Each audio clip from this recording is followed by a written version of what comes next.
Setembro 3, Eclesiastes 4, verso 1 a 6, verso 12.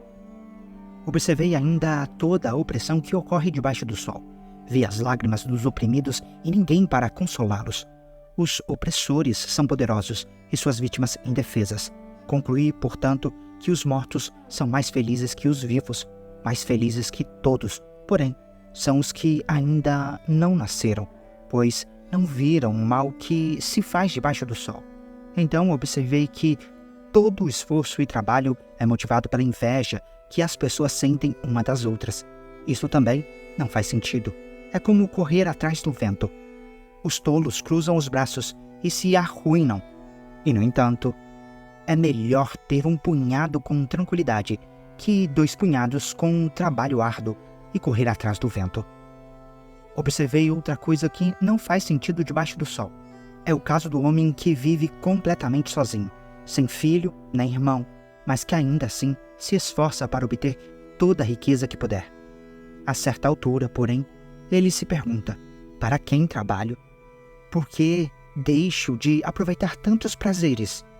Nada faz sentido e é tudo angustiante. É melhor serem 2 que 1, pois um ajuda o outro a alcançar o sucesso. Se um cair, o outro o ajuda a levantar-se. Mas quem cai sem ter quem o ajude está em sérios apuros. Da mesma forma, 2 pessoas que se deitam juntas aquecem uma a outra. Mas como fazer para se aquecer sozinho? Sozinha, a pessoa corre o risco de ser atacada e vencida. Mas 2 pessoas juntas podem se defender melhor. Se houver 3, melhor ainda, pois uma corda trançada com 3 fios não arrebenta facilmente. É melhor ser um jovem pobre e sábio que um rei velho e tolo, que não aceita conselhos. Pode acontecer de o jovem sair da pobreza e ser bem-sucedido, e até tornar-se rei, mesmo que tenha estado na prisão. Em pouco tempo, porém, todos correm para o lado de outro jovem que o sucede. Multidões incontáveis o cercam, mas depois surge uma nova geração que o rejeita. Isso também não faz sentido. É como correr atrás do vento. Quando você entrar na casa de Deus, tome cuidado com o que faz e ouça com atenção. Age mal quem apresenta ofensas a Deus sem pensar. Não se precipite em fazer promessas nem em apresentar suas questões a Deus. Afinal, Deus está nos céus e você na terra. Portanto, fale pouco. Do excesso de trabalho vem o sonho agitado.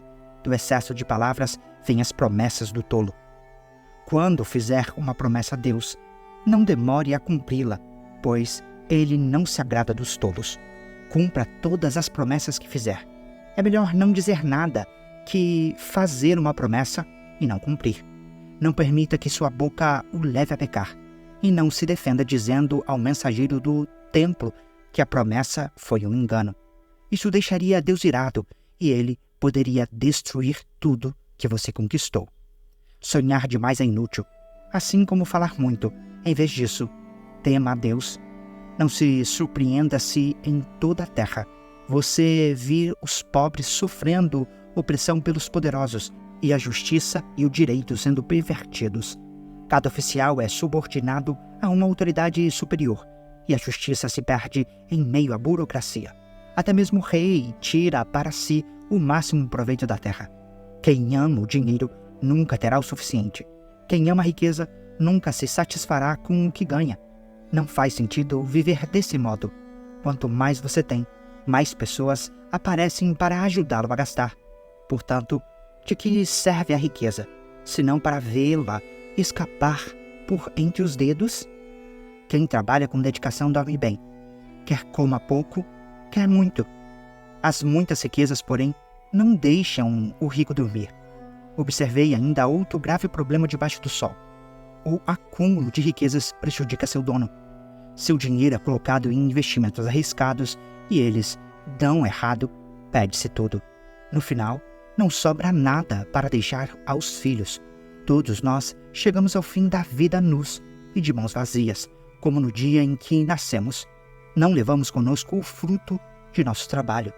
Isso também é um grande mal. As pessoas vão embora desse mundo como vieram. Todo o seu esforço é inútil, como trabalhar para o vento. Passam a vida sob uma nuvem escura de frustração, doença e indignação. Ainda assim, observei pelo menos uma coisa positiva. É bom que as pessoas comam, bebam e desfrutem os resultados de seu trabalho debaixo do sol durante a vida curta que Deus lhe dá, e aceitem a parte que lhes cabe. Também é bom receber de Deus riqueza e boa saúde para aproveitá-la, alegrar-se com seu trabalho e aceitar a parte que lhe cabe na vida são, sem dúvida, presentes de Deus. Deus mantém as pessoas tão ocupadas com as alegrias da vida que não lhes sobra tempo para refletir sobre o passado. Vi debaixo do sol outra grande tragédia que pesa sobre a humanidade. Deus concede a alguns muita riqueza, honra e tudo o que desejam, mas não lhes dá a oportunidade de usufruir disso. Eles morrem e outro acaba usufruindo de todas essas coisas. Isso também não faz sentido. É uma verdadeira desgraça. Um homem pode ter 100 filhos e viver muitos anos. Se, porém, não encontrar satisfação alguma na vida e não tiver nem mesmo um enterro digno, teria sido melhor que houvesse nascido morto, pois assim seu nascimento teria sido inútil e ele teria desaparecido na escuridão. Não teria recebido sequer um nome e jamais teria visto o sol, nem saberia de sua existência. E, no entanto, teria desfrutado mais paz que se houvesse crescido e se tornado um homem infeliz. Mesmo que vivesse 2000 anos, não acharia contentamento. E, visto que deve morrer como todos os outros, de que adiantaria? Todos passam a vida se esforçando para ter o que comer, mas nunca parece suficiente. Será então que o sábio tem alguma vantagem sobre o tolo? O pobre ganha algo por saber como agir diante dos outros? Aproveite o que você tem em vez de desejar o que não tem. Querer cada vez mais não faz sentido. É como correr atrás do vento. Tudo já foi decidido. Sabia-se há muito tempo o que cada pessoa seria. Portanto, não adianta discutir com Deus sobre nosso destino. Quanto mais palavras são ditas, mais vazias elas são. Então, qual diferença fazem? Nesta vida, breve e sem sentido, quem sabe como é melhor passar os dias? A vida é como uma sombra. Quem sabe o que acontecerá debaixo do sol depois que tivermos partido? 2 Coríntios 6, verso 14 a 7, verso 7. Não se ponham em julgo desigual com os descrentes. Como pode a justiça ser parceira da maldade? Como pode a luz conviver com as trevas? Que harmonia pode haver entre Cristo e o diabo? Como alguém que crê pode se ligar a quem não crê? E que união pode haver entre o templo de Deus e os ídolos? Pois somos o templo do Deus vivo, como ele próprio disse. Habitarei e andarei no meio deles, serei o seu Deus, e eles serão meu povo. Portanto, afastem-se e separam-se deles, diz o Senhor. Não toquem em coisas impuras, e eu os receberei. Eu serei seu pai, e vocês serão meus filhos e minhas filhas, diz o Senhor Todo-Poderoso.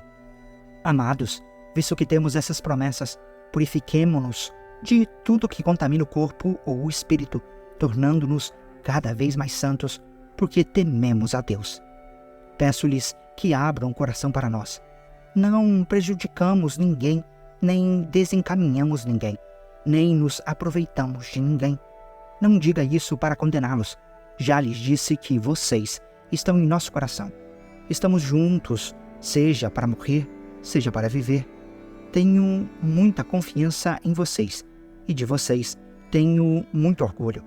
Vocês têm me encorajado grandemente e me proporcionado alegria, apesar de todas as nossas aflições. Quando chegamos à Macedônia, não tivemos nenhum descanso. Enfrentamos conflitos de todos os lados, com batalhas externas e temores internos. Mas Deus, que conforta os desanimados, nos encorajou com a chegada de Tito. Sua presença foi uma alegria, como também ou foi a notícia que ele nos trouxe do encorajamento que recebeu de vocês? Quando ele nos contou quanto desejam me ver, quanto lamentam o que aconteceu e quão dedicados são a mim. Fiquei muito feliz.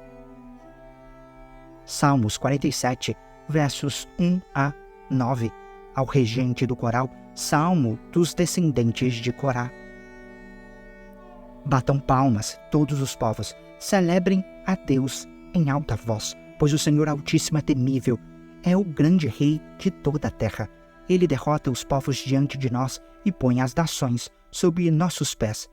Escolheu para nós uma terra como herança, o orgulho dos descendentes de Jacó, a quem ele ama. Deus subiu em meio a gritos de alegria.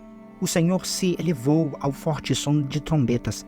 Cantem louvores a Deus, cantem louvores ao nosso Rei.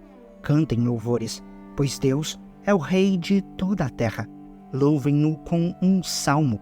Deus reina sobre as nações, sentado em seu santo trono. Os governantes do mundo se juntaram ao povo do Deus de Abraão, pois todos os reis da terra pertencem a Deus. Ele é grandemente exaltado em toda parte. Provérbios 22, verso 16. Quem explora os pobres ou cobre os ricos de presentes para progredir na vida, acabará na pobreza.